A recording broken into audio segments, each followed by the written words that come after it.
Oi, medrosos, eu sou a Andréia Broio Oi, medrosos, eu sou o Michael Gomes. e este é o Mentes e Medos. E antes de começar, já se inscreva no nosso canal do YouTube, comentem, compartilhem, que isso vai ajudar muito a gente no nosso engajamento. E também nos siga nas redes sociais, o link está aqui na descrição.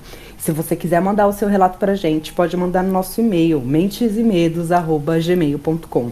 E para apoiar nosso projeto com qualquer valor, pelo Pix no e-mail, mentesemedos@gmail.com. E qual que é o nosso tema de hoje, Má? Rosaline Norton, a bruxa de King's Cross. Gente, a Rosaline, ela é uma mulher muito interessante e a gente decidiu falar sobre ela hoje porque realmente ela tem um aspecto curioso. Ela é uma artista, foi uma artista, né, australiana ali da Austrália, e ela era muito irreverente pro tempo dela, ela era muito pra frente, muito mal entendida, tem umas questões de injustiças que a gente vê, né, na vida dela.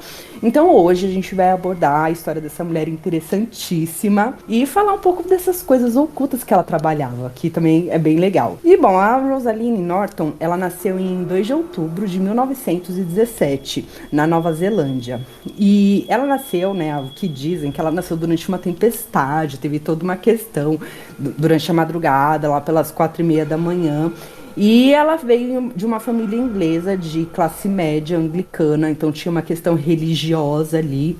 E quando ela tinha 8 anos, em junho de 1925, a sua família acabou imigrando para Sydney, na Austrália. E lá eles acabaram se estabelecendo num lugar chamado Wolseley Street. E lá é tipo um subúrbio rico, assim, como a gente tem aquelas imagens dos subúrbios também, né, dos Estados Unidos. Ela tinha uma vida boa. E ela era a terceira filha desse casal. E mais tarde na vida dela, ela alegaria que ela seria uma bruxa, ela nasceu como uma bruxa. E ela também tinha certas características biológicas que caracterizavam ela como tal, segundo ela mesma. E essas características, gente, incluía as orelhas pontudas, marcas azuis no joelho esquerdo que ela tinha. E também desde jovem ela demonstrava uma inclinação incomum para coisas assim, um fascínio místico, digamos assim, desde pequenininha. E isso eu achei muito interessante porque você já vê que a pessoa praticamente nasceu com esse gosto peculiar, sabe? E o seu talento também se desenvolveu muito na questão do desenho. E foi muito precoce que com 3 anos de idade ela já rabiscava os desenhos, e os desenhos dela, gente, eram tipo fantasmas com cabeças de animais. Também tinha uns dragões brilhantes que voavam. E ela tinha essa ideia que ela via dragões, ela tinha uma imaginação bem vívida, assim. E quando criança, ela nunca gostou de ser convencional, ela não gostava da maioria das crianças, e ela também vem como figuras de autoridade, assim, ela tinha uma certa dificuldade, incluindo a sua própria mãe, a Bena. Elas não se davam muito bem, assim, o relacionamento delas era um pouco tenso. E o seu pai, o Albert, ele era um marinheiro e ele estava, tipo, regularmente fora de casa, né, por causa do trabalho. E ela se manteve isolada. Ela acabou, depois de um tempo, ela dormia fora da casa dela. Ela fez uma barraca que ela armou no jardim. Isso pequenininha, gente, com 4, 5 aninhos, assim, ela já fazia essas coisas. E ela mantinha na entrada da barraquinha dela uma aranha de estimação que ela chamou de Horácio. Ela, tipo, tinha essa aranha. E ela também tinha outros animais de estimações, assim, bem comuns. Ela tinha gatos, né? Os gatos eram normais, mas ela tinha largatos, tartarugas, sapos, cães, e também ela chegou a ter uma cobra, isso criança. Então ela era praticamente, né, se a gente imaginar, uma Wandinha da vida. E a Norton, ela foi matriculada numa escola para meninas, que era uma escola que tinha uma ideia mais cristã, anglicana. E é onde ela acabou sendo expulsa, porque ela perturbava as outras crianças com os desenhos dela de demônios, de vampiros e outros seres. E os professores, eles alegavam que ela tinha uma péssima influência com as outras crianças, sabe? Ela influenciava negativamente. E posteriormente ela começou a frequentar uma escola chamada West Sydney Technical College. E ela ficou estudando arte lá com um escultor famoso chamado Rainer Hof. E ele foi um homem que ele incentivou muito o talento artístico dela. E ela também admirava muito ele. E ela cresceu e se transformou em uma artista ocultista, aderindo a uma forma de bruxaria, panteísmo e neopagão. Ela era devota ao deus grego Pan. E foi nessa época que ela começou a se interessar, a pesquisar a psicologia, a magia, a metafísica, e ela foi fundo nas obras de Jung, também ela estudou muito Eliphas Levi, a Madame Blavatsky, e incluindo até o próprio Crowley nos estudos dela. E ela aplicava as técnicas para elevar a sua percepção artística, e ela fazia isso através de hipnose, por exemplo. E ela aprendeu a transferir voluntariamente a sua atenção para planos interiores e excitamento místico. Então ela tinha essa ideia de entrar em transe para fazer as suas pinturas. E esses experimentos, como ela escreveu mais tarde, produziam um número de resultados peculiares e inesperados que acumulariam num período de percepção extrasensorial. E assim, as visões dela eram muito simbólicas e místicas mesmo, são desenhos bem peculiares. E ela acreditava que os seus visionários encontros com essas criaturas mágicas que passavam a povoar, né, as pinturas, que eram extremamente realistas e estranhas ao mesmo tempo, tinha uma coisa meio de demônios, coisas bestiais, sabe? Ela acabou entrando muito nesse mundo e ficando famosa por causa disso. E essas entidades que ela pintava, a gente inclui Zeus, Júpiter, a Hecate, Lúcifer, Baphomet, Pan. Então, assim, tem muita coisa com chifre, muitos seres místicos, assim, nesse sentido. E de acordo com ela, esse somente se manifestava em suas visões de transe quando eles tinham vontade, era vontade deles, não era uma coisa que ela controlava. E ela dizia que esses seres, eles não atendiam a qualquer invocação, sabe, de qualquer um. E também haviam as chamadas forças menores na sua hierarquia oculta, incluindo um certo número de demônios também, seres espirituais e formas astrais. E algumas das entidades mágicas que apareciam nos seus trabalhos artísticos parecem representar os híbridos, né? Que é aquilo que eu comentei, que é esses seres bestiais, metade animal e tudo mais. E quase sempre essas figuras elas estavam nuas e revelavam aspectos primitivos assim da evolução e da espiritualidade da humanidade. Você já conhecia a história dela, Má? Não, eu vim conhecer depois que a gente se propôs, né, a fazer esse episódio sobre ela. E é uma artista, assim, fascinante, né? Dá um medo as pinturas delas, os desenhos delas. Os desenhos dela são muito, assim, bizarros, mas tem a sua arte, né? A sua coisa bonita ali.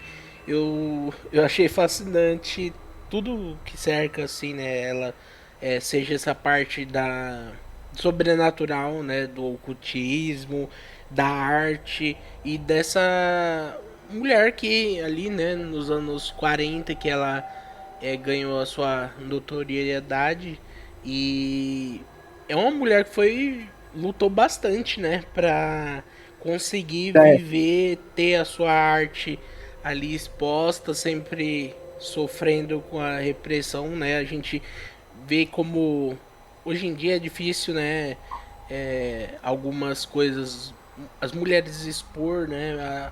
Hoje já é mais fácil, mas ainda tem alguma coisa. Mas imagine nos anos 40 ali, né? E é uma personalidade assim muito incrível que foi muito gratificante assim, dar uma pesquisada, olhar como foi a vida dela e conhecer a fundo tudo que rondava ela durante todas essas décadas da vida dela. Eu achei ela muito resiliente, porque ela passa por tanta coisa. Ela teve um pouco de sorte na vida também, porque a família dela tinha uma situação boa que acabou passando um pouco pra ela, né?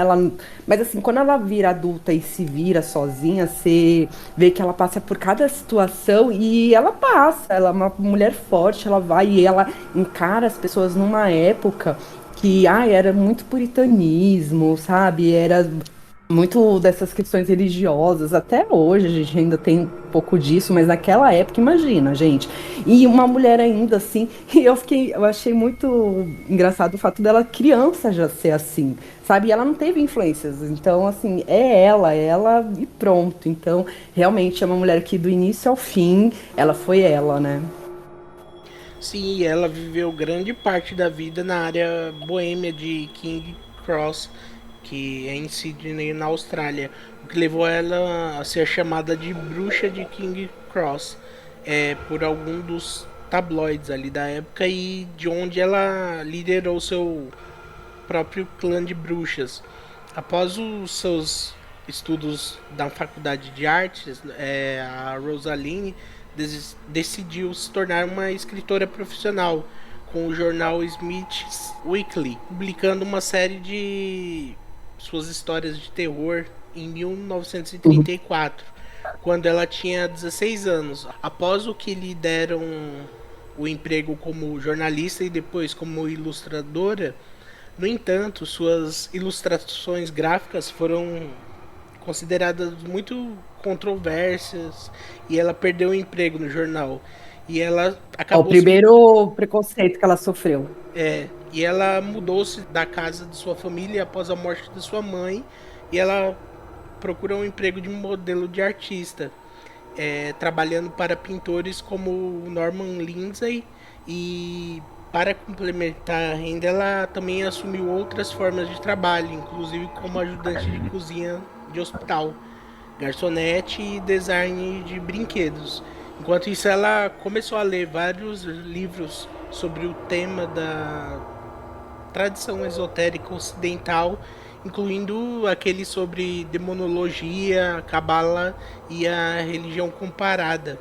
E em 1935, a Rosaline conheceu um homem chamado Beresford Lionel Conray, e eles se casaram em 14 de dezembro de 1940 e partiram em uma viagem de carona pela Austrália.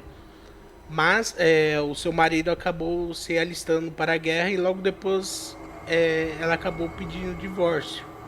Depois de um tempo, ela conheceu um homem jovem chamado Gavin Greenlees e ele cresceu em uma família de classe média onde desenvolveu interesse precoce pelo surrealismo e tornou-se um poeta relativamente bem sucedido ali na época, tendo seu trabalho publicado em jornais como o ABC Weekly e a Australia Monthly em meados de 1949.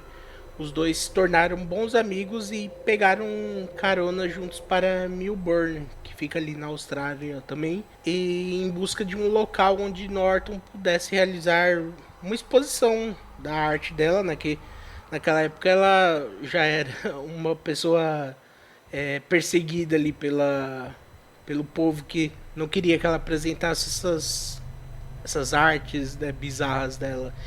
E eles se estabeleceram na biblioteca de Roden White da Universidade de Melbourne, onde 46 das pinturas delas foram expostas ao público. No entanto, a exposição não foi bem e apenas 2 dias depois da inauguração, os policiais inspecionaram a galeria e removeram 4 pinturas. O Sábado das Bruxas, Lúcifer, Triunfo e Individuação, e que foram considerados ser obscenos. A Rosaline foi posteriormente acusada de acordo com a lei de ofensas policiais em 1928. No processo judicial, o advogado argumentou que as imagens do recente publicado The History of Sexual Magic, um livro australiano permitido, era de natureza muito mais obscena que as pinturas da Rosaline. E ela ganhou o caso e recebeu uma indenização do departamento de polícia. E a Norton e o Greenlees, eles se tornaram amantes, assim. Eles voltaram para Sydney e na área conhecida como King's Cross, que na época era conhecida por ser um bairro da luz vermelha ali, por pessoas que viviam estilos boêmios, principalmente artistas, escritores e poetas. Vários cafés locais da região, como o Arabian, o Apollyon e o Casimir, exibiram algumas de suas obras de arte e ela se tornou uma figura relativamente conhecida ali em King Cross. E cada vez mais muitos visitantes curiosos vinham ver Norton e o Greenlees em sua casa, que haviam decorado com seus próprios murais ocultistas e um cartaz dizendo: "Bem-vindo à casa de fantasmas, duendes, lobisomens, vampiros, bruxos, bruxas e poltergeists. O casal amplamente visto como o excêntrico local." Eu acho muito sensacional essa frase que eles colocam, porque já mostra como realmente é lá dentro, né? Tem toda essa mistura, essa questão cultural, e você vê, né, já os preconceitos que ela sofreu, assim, tirando o sistema, tirando a chance dela como artista, né? E esse preconceito era um medo que o pessoal tinha, gente, era só uma pintura, sabe? Que mal isso vai fazer? Não dá pra entender. É o engraçado, vendo essas pinturas, né? Uma coisa que eu queria pontuar é que na maioria das pinturas que ela fez, dos desenhos, ela sempre tá, né, nessa peça, assim. Eu tenho, ela coloca, né, essa mulher, assim, com as feições parecidas com ela, que eu acredito que é tipo Eu uma, acho. assim, eu Uma também projeção, é, né? é como se até que ela comentou, né? Ela se via nessas coisas que ela pintava, nessas situações, ela fala que ela se via naquela coisa e que realmente teria acontecido, né? Se aconteceu, não sei, né? Mas é uma coisa que eu acho legal, assim, de que a gente não muito frequente a gente ver artistas colocando a si próprio, né? Principalmente em pinturas, assim, tal, em desenhos. E eu acho bem legal isso, assim, que é um detalhe que eu gostaria de pontuar, assim, que eu achei bastante interessante nessas artes dela. É porque os traços dela me chamam muita atenção. Quando eu vi as obras dela, eu já tinha visto em algum momento do passado e tinha me chamado a atenção. Por exemplo, tem um que você vê que é um tipo um demônio assim, e ele tem um rosto super fino. E aí quando eu vi ela, ela tem esses traços. O rosto dela era super fino, o nariz assim, e ela fazia sobrancelha de um jeito que a sobrancelha ficava super levantada, ela ficava com uma cara de bruxona mesmo, assim, de Sim, tenebrosa. Só que ao mesmo tempo que ela tinha essa aparência tenebrosa, gótica, essa coisa toda, ela parecia ser uma pessoa muito simpática e interessante. Uma coisa assim que eu coloco até uma comparação, tipo o Crowley, ele parecia também ser um cara simpático ao mesmo tempo que ele tinha todos os mistérios. Diferente, por exemplo, de Helena Blavatsky, que já tinha uma imagem mais séria, né? Então ela, eu já vejo ela como uma mulher super irreverente pra época, sabe? Que fica falando sobre coisas cultas, é aquela coisa bem louca. E você vê, né, a polícia caindo em cima dela. Gente, tanta coisa para fazer socialmente falando, né, que a polícia da época podia fazer para ajudar a sociedade, mas não, eles, sabe, em cima disso.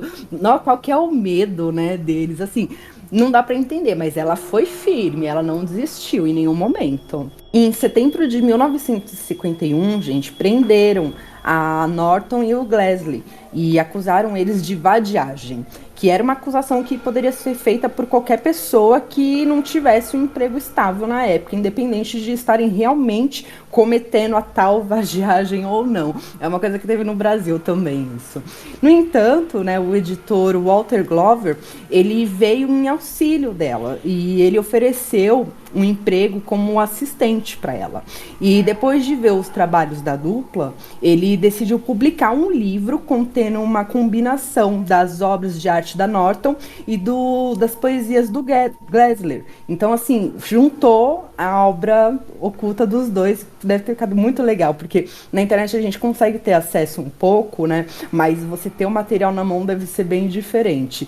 E o resultado foi publicado como The Art of Rosalind Norton, de 1952, e continha as pinturas como Black Magics, Ridge of Baron Samedi, e uma imagem também representando um demônio com uns chifres também, e uma cobra ali representando o seu falo. São obras assim bem chocantes, e você vê, né, essa dela, Ridge of Baron Samedi, tem uma referência ao voodoo, né? Porque no voodoo eles cultuam essas entidades. Então, eu achei bem interessante você ver que ela já estava com uma ideia de religião comparada muito muito forte, né, na vivência dela.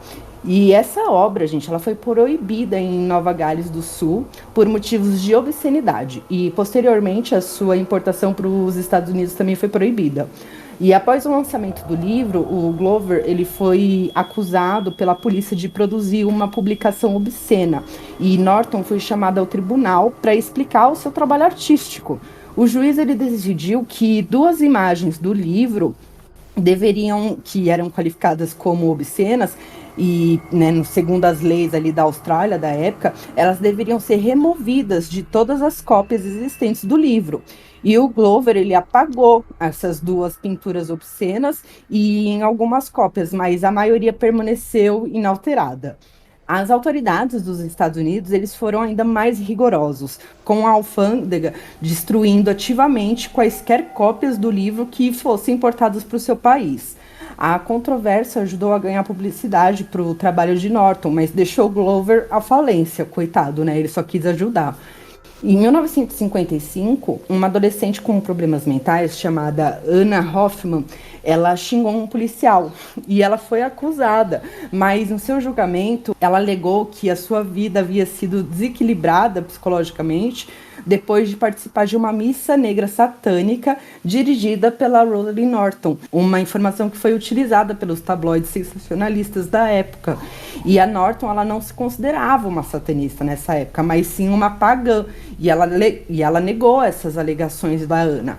E a Ana, mais tarde, ela admitiu que ela havia inventado toda essa história. No entanto, por estar nessa altura, né, a imprensa ela já tinha publicado essas histórias, acusando a Norton de ser uma adoradora do diabo e até de se envolver em sacrifícios de animais, uma prática que ela abominava. E, bom, com esse clamor público, né, contra o seu trabalho, a polícia começou mais uma vez age contra ela e aqueles que apoiavam. Em 1955, eles levaram a tribunal o proprietário de um restaurante local, o Kashmir, que ele colocava, né, as obras dela lá em disposição. E, bom, coitado, né? Foi outro que se ferrou, tentou ajudar e se ferrou. E nesse mesmo ano, a polícia também invadiu a casa da Norton e do Glassley, acusando eles de realizar um ato sexual não natural. E a prova que eles tiveram foi uma fotografia que mostrava o Glassley com uns trajes de rituais e ele tava meio que, tipo, batendo nas nádegas da Norton, sabe? A gente, tipo, uma foto de casal, sabe? E posteriormente foi revelado que as fotos elas foram tiradas numa festa de aniversário da Norton, eles estavam ali zoando, e elas foram roubadas por dois membros do clã dela, que era o Francis Horner e o Raymond Younger. E, bom, eles planejavam vender essas fotos para o jornal The Sun por 200 euros. E aí você vê, né, como que as pessoas também já estavam começando a se aproximar dela para prejudicar ela, ganhar em cima dela, né? Já não bastava tudo que ela estava vivendo ali com aquela repressão.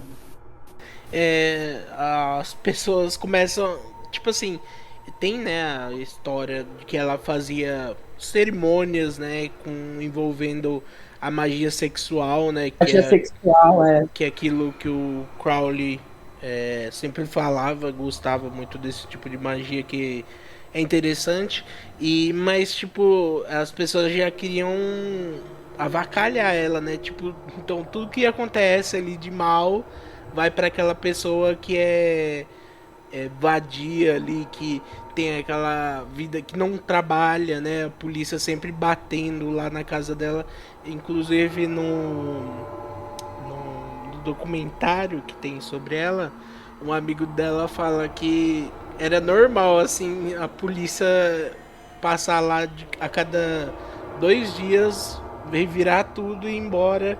Já tipo tinha virado uma rotina ali pra eles, que era uma coisa que devia ser chato pra caramba, né? Triste assim, mas é engraçado como é um abuso de poder, né? Assim, tinha pessoas, né, que se incomodavam ali com a arte dela, como que ela vivia, que é uma coisa até hoje existe, né? Tipo, pessoa que cuida da vida dos outros em vez, né, de cuidar da sua e tal. E chega a ser cômico até de tão ridículo que é toda essa situação, né, que faziam ali eles passarem, ela, os amigos dela. É, E porque assim, eles estavam fazendo, até as pessoas que estavam ajudando o casal a ficarem prejudicados. E assim, uma hora ninguém mais ia querer ajudar ela, porque ela escapava, querendo ou não, porque ela tinha argumentos sólidos, né? Quando ela chegava nos tribunais para alegar a sua defesa, era sempre tudo muito sólido, não tinha como um juiz com uma capacidade intelectual no mínimo razoável não entender o que ela estava passando ali com a arte dela e tudo mais, né? sim, e tipo, a gente vendo hoje, né? A gente tá em 2024, a gente vê lá na década de 40, 50 como eram as coisas assim, é muito louco, né? É uma coisa, é uma data longe, mas próxima, assim, eu vejo É, dessa forma. Que é uma coisa ridícula, sabe? Assim, de você perseguir uma pessoa por causa disso, por causa de todo aquele contexto ali das pessoas puritanas não quererem ver uma pintura, um desenho ali que tem sendo que dentro uma. da igreja o que mais tem é estátua de seres, não é? Se você Sim, for nas catedrais, tem um monte. Por que que eles podem e a gente não? É uma contradição. sim, e é uma coisa assim que deixa ainda mais a história dela fantástica por essa resiliência dela de ser apanhar, apanhar, apanhar, mas tá lá sempre continuando o que ela sempre foi, né? Ali é, no contexto da vida dela, de quem ela era amiga, de quem ela frequentava bares, boates. É uma coisa assim que eu acho que faz eu ter ainda mais assim uma é que nem o Crowley, né? Eu não conheço, não conheci a Rosaline também. Mas é uma coisa que faz você gostar da pessoa, assim, sabe? Ainda mais. Uhum. A história dela é muito interessante, mas essas coisas, assim, de perseguição, de ela nunca desistir, faz ela, esse personagem dela ser muito mais gostável, assim. Uhum. E enquanto isso, o bem-sucedido compositor e maestro inglês de música clássica, o Sir Eugene Goosens, que estava na Austrália e tinha interesse no ocultismo, leu um exemplar do livro dela, o The Art of Rosaline Norton, e decidiu escrever uma carta para ela. E ela o convidou para conhecê-la. E os dois, ao lado do Gavin, se tornaram um trisal ali no, na década de 50. Modernos. É. E é uma coisa que eu acho engraçado, só para pontuar, que esse livro dela, ela mandou pro o Einstein na época, que ele era vivo, ela mandou para outro psicólogo da época, que eu não me lembro o nome agora também, e todos eles responderam ela dizendo que acharam o livro dela muito bom, que tinha Olha coisas só. ali muito pontuais ali, muito boas para a época e tudo, que é uma coisa que eu acho muito legal de destacar, porque isso agrega ainda mais assim para você ver, né, que tem todas essas pessoas. Grandes mentes compreendiam ela. Sim, então, é uma coisa assim que achei fantástico, né? Que isso realmente aconteceu, não é ela que inventou e nada. Tem a troca de cartas e tudo. É uma coisa que eu acho interessante. E nesse trisal, né, o Guzens acabou sendo preso ao tentar trazer 800 fotografias eróticas ali em 1956. E quando ele trazia algum desses filmes, fotos e algum dessas máscaras dos rituais que eles faziam ali de Londres para a Austrália, ele foi acusado de acordo com a seção 233 da lei aduaneira. No tribunal, ele se declarou culpado de trazer obras blasfemas e indecentes ou obscenas para o país que foi multado em 100 euros. 100 euros naquela época devia ser bastante, né? E, Nossa, sim. e ele renunciou aos seus cargos na Orquestra Sinfônica de Sydney e no Conservatório de Música de Nova Gales, Nova Gales do Sul, e retornou à Grã-Bretanha. E sua carreira internacional terminou, né, nessa desgraça que as pessoas viam na época, né, como uma desgraça. Que dó. E o relacionamento da Norton com o Gonzalez terminou. Logo a vida que Norton tinha com o Greenleaf também entrou em colapso, pois ele foi internado no Callan Park Hospital em 1955 e em 1957, aos 27 anos de idade, ele foi diagnosticado com esquizofrenia. E Norton continuou a visitá-lo e apoiá-lo, mas o Greenleaf tentou matar Norton com uma faca durante um episódio esquizofrênico e ele recebeu alta permanente em 1983, aproximadamente 4 anos depois da morte da Rosaline. E a atenção dos tabloides em torno de Norton se intensificou no final da década de 50, levando turistas a virem à área em busca dela, apesar do fato de que na época a bruxaria ainda era ilegal em Nova Gales do Sul, que é a lei britânica de bruxaria de 1735, que foi revogada na Inglaterra em 1951, mas não seria revogada em Gales do Sul até 1971. E a Rosaline declarou abertamente ser uma bruxa. Ela tentou explicar as crenças dela aos entrevistadores, enfatizando sua fé no panteísmo. Além de vender suas pinturas, ela usava bruxaria para complementar sua renda, fazendo amuletos, lançando feitiços para pessoas. E a Rosaline temporariamente mudou-se para um apartamento de sua irmã Cecily em Kirribilli. Mas em 1967, Rosaline voltou para King's Cross, fixando sua residência em uma casa abandonada.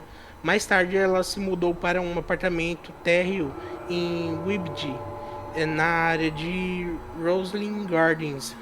Aqui, a Rosaline começou a viver uma existência mais reclusa e privada, evitando a atenção da mídia das décadas anteriores. Norton foi uma adoradora de Pan até a sua morte em 1979. Ela morreu de um câncer de cólon. Pouco antes de morrer, ela teria dito: eu vim ao mundo com bravura e sairei com bravura. E uma placa dedicada a ela foi instalada em King's Cross. E ela ousou trazer à luz a imagens vindas das camadas mais profundas do nosso psíquico, imagens que, para a maioria das pessoas, né, seriam muito melhor que fossem reprimidas ou esquecidas. Que é isso que a gente vê, né, em várias artes delas.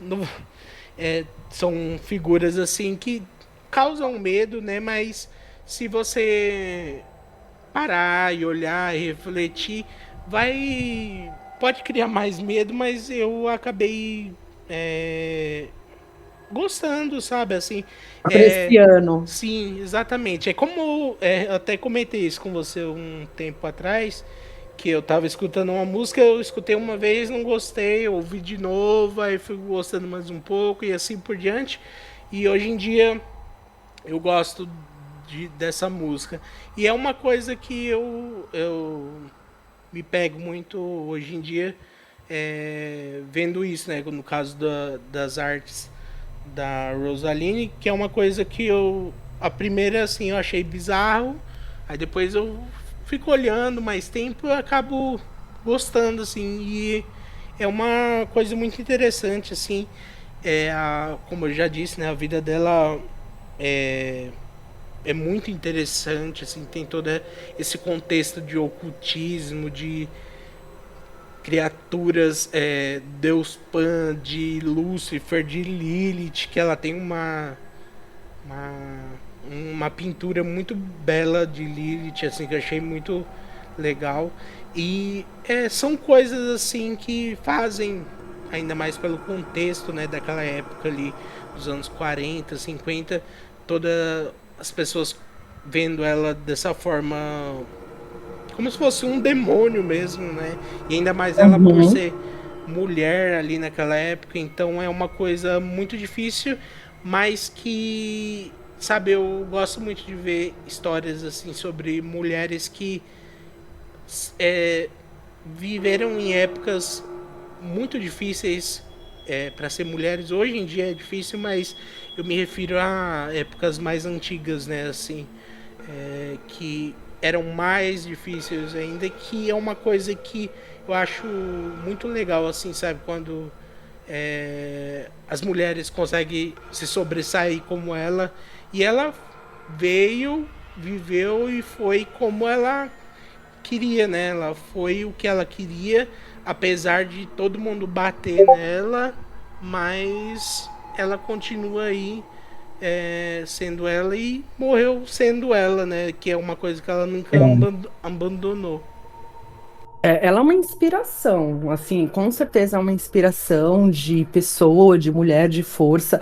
A frase que ela usou antes do seu falecimento é perfeita. Ela realmente ela vê esse mundo com bravura, porque desde criança ela sempre se mostrou que era convencional. As crianças já não gostavam dela, os professores já não gostavam dela, e ela não deixou de ser quem ela era. Numa fase que a gente se molda para agradar as pessoas.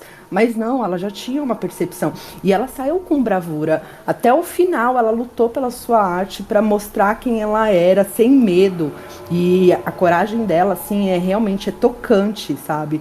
Ela teve muita sorte também que ela encontrou um companheiro maravilhoso, né? Ele ficou do lado dela durante um bom tempo, mesmo sendo super jovem, mas os dois tinham uma cabeça muito parecida. Eles pareciam uma relação de amizade, assim, muito forte entre os dois, de cumplicidade. A coisa deles fazerem um trisal, gente, que pra frente isso pra uma época, assim, que devia ser um escândalo, né? Até hoje as pessoas olham torto. Imagina, na década de 40, de 50, como que não era. E esse lado obscuro dela expressar isso sem medo também é outra questão que é impactante.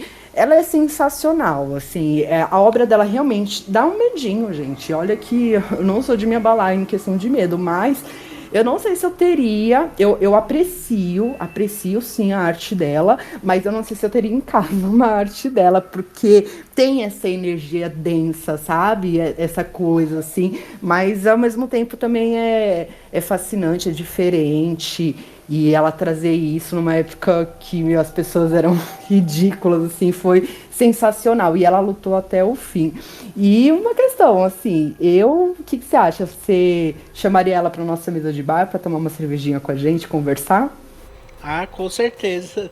É uma figura assim que eu gostaria de muito ter conhecido, né? Como a gente já falou diversas vezes, né? Do Crowley, do Eliphas Levi, da Madame Blavatsky. São mais uma pessoa assim que seria fantástico poder conversar sobre tudo ali desse oculto, de coisas fantásticas, de coisas ali da época que ela via, pra mim, né, é uma coisa muito atual, assim, né, dela lutar pelas coisas que ela acreditava, mesmo que todo mundo ali tava contra ela, então, com certeza. Ela é maravilhosa mesmo. E é isso, gente. Eu recomendo que vocês, se você não conhece, veja. Tem séries documentais dela. Tem um documentário que chama A Bruxa de King Cross de 2020, que tem na Prime. É muito interessante. A atriz que faz a personagem, que faz a Rosaline, é muito parecida com ela, sabe? Tem esse aspecto. E você vê as roupas da época, a postura, e aparece várias cenas artísticas no meio do documentário que mostra como ela no meio do povo, naquele envolvimento, naquelas magias sexuais que ela fazia. É muito interessante. E eu fiquei até um pouco triste, né? Que no final o companheiro dela ele acabou ficando doente. doente, mas mesmo assim ela ia, via ele super jovem, né? Mas mesmo ele sendo super jovem, eles e ficando doente precocemente, eles aproveitaram muito a vida, né? As caronas que eles pegavam na estrada. Olha o perigo, olha que louca, louca. Se ela fosse minha amiga, nossa, eu acho que eu ia falar muito essa frase pra ela, amiga, sua louca. Uma perturbada, mas devia ser uma pessoa muito bacana, muito interessante pra se viver, e a arte dela tá aí, permanece. E é aquela coisa triste, né? Sempre quando é póstumo, acaba tendo mais visibilidade, mas ela merece toda a visibilidade. Então, quem tem aí um curte, né, um lance mais ocultista, tudo, gente, eu recomendo muito. É uma figura muito interessante. E é isso, Márcia, tem mais alguma coisa aí para acrescentar pra gente? Não, só gostaria de agradecer quem ouviu até agora. Muito obrigado. Se puder se inscrever no YouTube. Se você estiver ouvindo no Spotify, nos siga também. Nos siga nas redes sociais, né? Instagram, Facebook. É tudo Mentes e Medos. E é só. Até a próxima. Até a próxima. Tchau.